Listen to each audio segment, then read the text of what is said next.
Today we discuss your first topic, the priceless gift. Do you like to offer some gift to somebody on his or his birthday, wedding or some special occasion? ପିଲା ତୁମେ ଜାଣିଛ କୌଣସି ଲୋକର ବିବାହ ତୁମ ସାଙ୍ଗସାଥିର ଜନ୍ମଦିନ ହେଉ କି ବିବାହ ଉତ୍ସବ ତା ଭଉଣୀର ବିବାହ ଉତ୍ସବ ହେଉ ତୁମେ ସେହି ସମୟରେ ତାକୁ ଗିଫ୍ଟ ସବୁ ପ୍ରଦାନ କର। What sort of think would you like to give? ଯେକୌଣସି ଜିନିଷ ତୁମେ ଗିଫ୍ଟ ଆକାରରେ ଦେଇପାର। Discuss about with your classmate, ତୁମ କ୍ଲାସମେଟ୍ ସହିତ ତୁମେ ଡିସ୍କସ୍ କର। Why does a small gift become so valuable?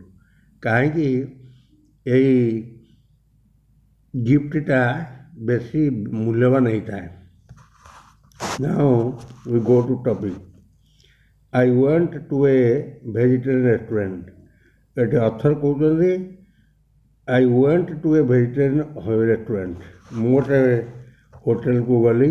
Vegetarian ମାନେ ଜାଣିଛ, ନନ୍ ଭେଜିଟେରିଆନ୍, ଭେଜିଟେରିଆନ୍ ମାନେ ଯେଉଁଠି ଖାଲି ପନିପରିବା ରୁହେ। It was lunch time. ଏଇଟା ଲଞ୍ଚ ଟାଇମ୍ ଥିଲା। There were people eating and drinking. ଲୋକମାନେ ଖାଉଥିଲେ ପିଉଥିଲେ। The restaurant was very crowded. କହୁଛି ହୋଟେଲଟା ଭାରି ଜନଗହଳି ଥିଲା। I saw that some of the chairs and table had been put into a corner. Writer କହୁଛନ୍ତି ଯେ ଏତେ ଗହଳି ଥିଲା, ଦେଖିଲା ବେଳକୁ ଗୋଟେ କୋଣରେ କିଛି ଟେବୁଲ୍ ଚେୟାର ପଡ଼ିଥିଲା, ଆଉ କେଉଁଠି ଫାଙ୍କା ନଥିଲା। I choose the corner table.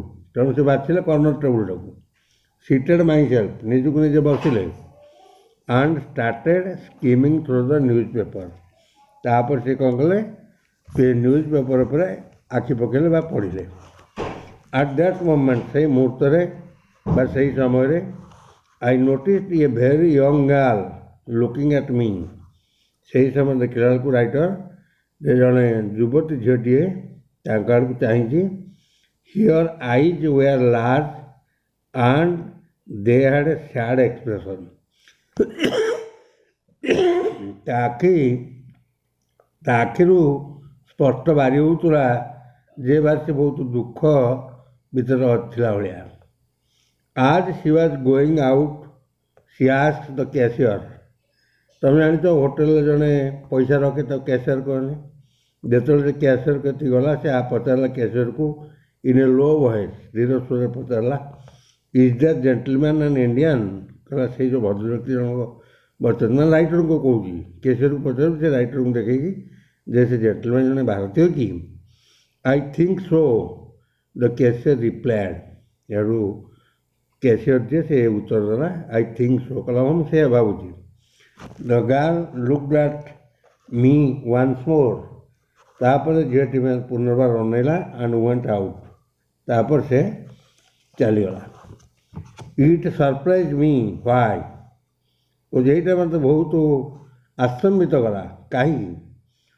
What was the matter? କହିଲା କ'ଣ ଘଟଣା ଥିଲା? Her interest in me aroused my curiosity in her. ତାର ଇଣ୍ଟରେଷ୍ଟ କ'ଣ ମୋ ସମ୍ବନ୍ଧ ଜାଣିବା ପାଇଁ ମୋର ଉତ୍ସୁକତା ବଢ଼ିଯାଇଥିଲା। When I had finished my lunch, ଯେତେବେଳେ ମୁଁ ମୋର ମଧ୍ୟାହ୍ନ ଭୋଜନ ସାରିଲି, ଆଇ ଆସ୍କଡ୍ ଦ ୱେଟର, ଯେଉଁ ପିଲା ଖାଇବା ପିଇବାକୁ ଦିଅନ୍ତି ତାଙ୍କୁ ୱେଟର କୁହାଯାଏ। ସେ କହୁଛି ମୁଁ ୱେଟରକୁ ପଚାରିଲି, do you know the girl who was sitting out there? ସେ ଝିଅ ଯେଉଁ ସେଠି ବସିଥିଲା, ତୁ ତାକୁ ଜାଣିଛୁ କି? No sir. କହିଲା ନା ସାର୍ ଜାଣିନି। ଆଇ ନୋଟିସ୍, ମୁଁ ଲକ୍ଷ୍ୟ କଲି। She has lunch on Saturday. ସେଠୁ ସେ ଯେଉଁ ୱେଟର ପିଲାଟି କହିଲା ମୁଁ ଦେଖେ ସେ ପ୍ରତି ଶନିବାର ଦିନ ମଧ୍ୟାହ୍ନ ଭୋଜନ ଖାଇବାକୁ ଆସେ। C comes on pay day only. ଯେଉଁଦିନ ପଇସା ପାଇବାର ବାରି ଥାଏ ସେ ଝିଅର, ସେଇଦିନ ସେ ଖାଇ ଆସେ। ତାହେଲେ every Saturday she comes to that hotel. Perhaps she does not earn much. On the Saturday perhaps, ବୋଧହୁଏ ସେ ବହୁ ପରିମାଣର ଟଙ୍କା ରୋଜଗାର କରିଥାଏ, ତେଣୁକରି ସେ ହୋଟେଲକୁ ପ୍ରତ୍ୟେକ ଶନିବାର ଦିନ ଆସିଥାଏ। I was moved by what he shed.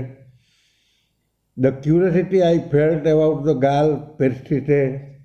କହିଲା ସେ ଯେଉଁ ଝିଅଟି ସମ୍ବନ୍ଧରେ ଜାଣିବା ପାଇଁ ମୋର उत्सुकता ବା इंटरेस्ट बढ़ीगला तार जो माने पेनफुल मॉर्निंग से जो दुख जंत्रणा व्हाई हाड सी एनक्वायर्ड अबाउट मी कहीं से मो संबंध से एनक्वायर करुला अनुसंधान करुला who was the mistress child कहले सी सही किए सही माने अगंतुक बालिका mistress child strange child I kept thinking of your poverty stricken कहले मु आई केप्ट थिंकिंग मु भाविली भाभी चलली तार जो poverty stricken and anxious figure कारण तार फिगर जा जना पड़ूला तार माने दारिद्र्यता लैक ऑफ मनी टंकार अभाव बारी पड़ूला तार वेशभूषा को would I help your in any way writer निजुक भावुँ could I help your any way कौन से रास्ते मुझे साहय कर द वीक पार्ट गोटे सप्ताह अतिक्रम करगला सटरडे केम अगेन पुणी शनिवार आसला I went to the main same restaurant कल फिर से सेम रेस्टोरेंट से भोजनालय को गली आज I entered I saw her sitting at the same table आज बिफोर गला पूर्व शनिवार दिन जो टेबुल से झीटी खाऊे देखी ये आज भी सही खाऊे देखी सी वाज इटिंग से खाऊला I went up to her मुझे निकट गली and took the chair opposite her ता अपोजिट साइड्रे जो चेयर पड़ा मुझे बसली I wished her a good afternoon and then by making one brief remark after another तापर मु रिमार्क दौ थाए केमी सहित कथबार्ता करमी से सब विभिन्न प्रकार रिमार्क तापर दौ थाए I was able to start a conversation तापर मु कथबार्ता कर गोटे सुजोग पाइली सक्षम हो पारि आटलास्ट सी आस से मत शेष पचारा आर यू एन इंडियन आप भारतीय कि my brother is in India तो मो भाई भारत अच्छी ही इज ए सोल्जर से जन सैनिक we have not heard a letter from him for a long time आम तार दीर्घ दिन धरी कौन सी चिठी खंडे पाइनु my mother is very worried कहला मो माँ बहुत व्यस्त हो she is afraid something has happened to him कहला माँ भय करती किसी विपद घटी कि I learn that your only guardian was your brother कहले ये मुझे जानी बा शिक्षा पाइली जे ता गार्डियन हूँ केवल ता भाई she lived with your old widowed mother mistress Betty से झीटी तार जो बुढ़ी विधवा माँ ता ना हूँ मिस्ट्रेस बेथी पाखे से रोच I understood how she left I think she wanted me to see your mother but she did not have the courage to ask me to accompany her home. I understood मु बुझीगली जे how C felt कि अनुभव करुँची से भावुची जे से ता माँ को सहित नहीं मत देखा करने but she did not have courage तार साहस पाऊ नहीं मत कहवाई कथा मो सहित सहित घर को जावाई वी फिनिश देवर लंच कहे आम आमर मध्याह्न भोजन खाई सारू एंड गट अप टुगेदर उभय उठिलु आज वर्कड आई आस्क्ड हर जो मुझे चलि मुझे पचारि मे आई नो योर नेम कहला मु तो ना जानीपारे कि माई नेम इज मैगी कहला मो ना Maggie we chatted pleasantly and soon reach a bus stand कहे आम उभय आमद प्रमोद रही चलू और पहुँचलु गोटे bus stand this game me where she work कहला यहाँ मत गोटे सुजोग देला जे से कौटी से काम करूला do usually go this way सबुदिन तू ये रास्ता जाऊँ आयास पचारि नो सी आंसर्ड कहला ना मुझे जाऊँ I usually take the village bridge कहला मुझे जो गाँव जो रास्ता अच्छी से गाँ रास्ता देखिए जाऊँ it is being repaired at the moment कहला बर्तमान समय से रास्ताटा मरामती हो Soon we approached their neighborhood. ତାପରେ ମୁଁ ତାଙ୍କ ପଡ଼ୋଶୀମାନଙ୍କୁ ଆପ୍ରୋଚ୍ କଲି. We had reached a narrow doorway. ଗୋଟେ ଅଣଓସାରିଆ ଡୋରୱେ ରାସ୍ତା ନିକଟରେ ପହଞ୍ଚିଲୁ. ମ୍ୟାଗି ଟୁକ୍ ଏ ଥିନ୍ ଲ୍ୟାଚ୍ କି ଗୋଟେ ମ୍ୟାଗି ଟୁକ୍ ଏ ଥିକ୍ ଲ୍ୟାଚ୍ କି ଆଉଟ୍ ଅଫ୍ ୟର୍ ପକେଟ୍. ତା ପକେଟ୍ରୁ ଗୋଟେ ଲକ୍ ଆଣିଲା, କାଠି ଆଣିଲା, ଆଣ୍ଡ ଓପନ୍ ଦ ଡୋର୍. କବାଟ ଖୋଲିଲା, ଚାବିକାଠି ଆଣି କବାଟ ଖୋଲିଲା. She entered and said please come in. ତାପରେ ସେ କହିଲା ପ୍ରବେଶ କରନ୍ତୁ, ପ୍ଲିଜ୍ କମ୍ ଇନ୍, ଦୟାକରି ଆସନ୍ତୁ. Together we descended the stairs to kitchen.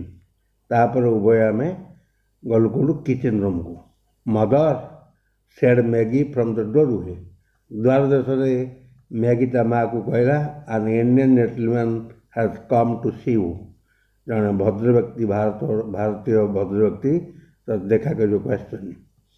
Where is he? କହିଲେ କେଉଁଠି ସେ? The old woman asked eagerly. ତା ମା ଉତ୍ସୁକତାର ସହିତ ପଚାରିଲା କେଉଁଠି ସେ?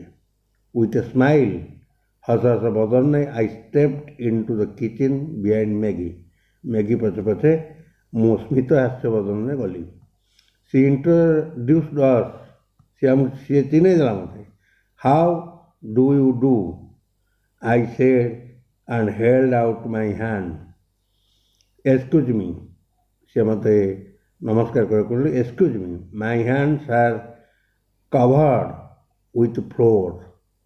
ମୁଁ ତାଙ୍କୁ ହାତ କରମର୍ଦ୍ଦନ କରିବାକୁ ଚାହୁଁଥିଲି, କିନ୍ତୁ ସେ କହିଲେ ଯେ, ତା ମା କହିଲା ମୋତେ କ୍ଷମା କରନ୍ତୁ, my hands are covered with flour. କହିଲା ମୋ ହାତ ଅଟା ଦ୍ୱାରା କଭର୍ଡ ହେଇକି ଅଛି.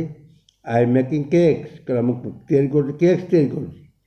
People will come to buy them this evening. ଲୋକମାନେ ଆସିବେ କିଣିବା ପାଇଁ ଏଇ ସନ୍ଧ୍ୟାରେ. This is the way we make our living. ଏହି ଉପାୟରେ ଆମେ ଆମର ଜୀବିକା ନିର୍ବାହ କରୁଛୁ. ଲଟ୍ସ ଅଫ୍ ଟ୍ରବୁଲ୍, ବହୁତ ଅସୁବିଧା ସହିତ. ସଟର୍ଡେ ନାଇଟ୍, ଶନିବାର ରାତିରେ, is a time of festivity in poor neighbourhood. କହିଲା ଗୋଟେ ଏଇ ପଡ଼ୋଶୀ ଭିତରେ ଗୋଟେ ପର୍ବ ହୁଏ. All kinds of things are sold on this night. କହିଲା ସେଇ ରାତିରେ ବହୁତ ବିଭିନ୍ନ ପ୍ରକାର ଜିନିଷ ବିକ୍ରି ହୁଏ. The streets are more crowded. ରାସ୍ତା ଗୁଡ଼ାକ ବହୁତ କ୍ରାଉଡେଡ୍ ହେଇଥାଏ. ଦେନ୍ ଏନି ଅଦର ଡେ, ଅନ୍ୟ ଦିନ ଅପେକ୍ଷା. This is the day when they are able to spend a little from their weekly wages. ତ ଦିସ୍ ଇଜ୍ ଦ ଡେ କହୁଛି, ଏଇଟା ହେଉଛି ସେହି ଦିନ, ଶନିବାର. They are able to spend, ସେମାନେ ଖର୍ଚ୍ଚ କରିବାକୁ ସକ୍ଷମ ହେଇଥାନ୍ତି, a little from their weekly wages. ତାହେଲେ ଦୈନନ୍ଦିନ ଯେତିକି ଆମର ଖର୍ଚ୍ଚ ମଜୁରୀ ପାଇଥାଉ, ସେଇଦିନ ଅଧିକ ପାଇଥାଉ. ତେଣୁ ଆମେ ଅଧିକ ଖର୍ଚ୍ଚ କରିବା ପାଇଁ ସମର୍ଥ ହେଇଥାଉ.